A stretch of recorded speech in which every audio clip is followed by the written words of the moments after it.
Hello friends, welcome back to channel. நம்ம கமலஹாசன் அவருடைய தக் லைஃப் படத்தை பற்றி தெரியும். நம்ம மணிரத்னத்தோட இயக்கத்தில் வரப்போகுது அப்படின்றது நல்லாவே தெரியும்.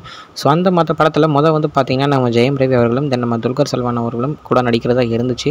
தென் அதுக்கப்புறம் அவங்களுக்கு கால் ஷீட் கிடைக்காதனால நம்ம எஸ்டிஆர் அவர்களும் கூட நம்ம அசோக் செல்வன் அவர்களும் நடிக்கிறதா ஒரு ஃபைனல் அப்டேட் வந்திருக்கு. ஸோ அதில் நம்ம எஸ்டிஆர் அவருடைய லுக்கை இன்றைக்கி ரிலீஸ் பண்ணியிருந்தாங்க. ஒரு ப்ரோமோ வீடியோட லுக்கு பார்த்தேன், வெறித்தனமாக செம்மையாக இருந்துச்சு.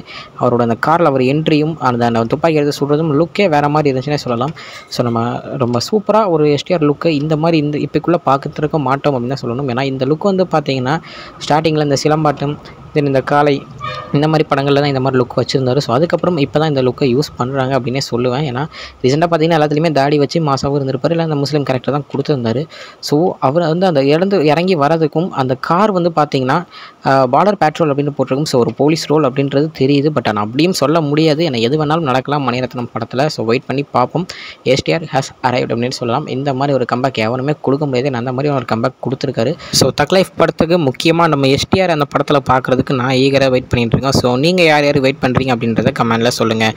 ஓகே ஃப்ரெண்ட்ஸ், இதுதான் இன்னைக்குள்ள அப்டேட். இன்னொரு வீடியோவில் உங்களை பார்க்குறேன். அது வரைக்கும் உங்ககிட்ட இருந்து வெளிப்படுறது உங்கள் Yashwin. Bye friends. Next video மறக்காமல் நம்ம சேனலை சப்ஸ்கிரைப் பண்ணிவிடுங்க. Bye bye.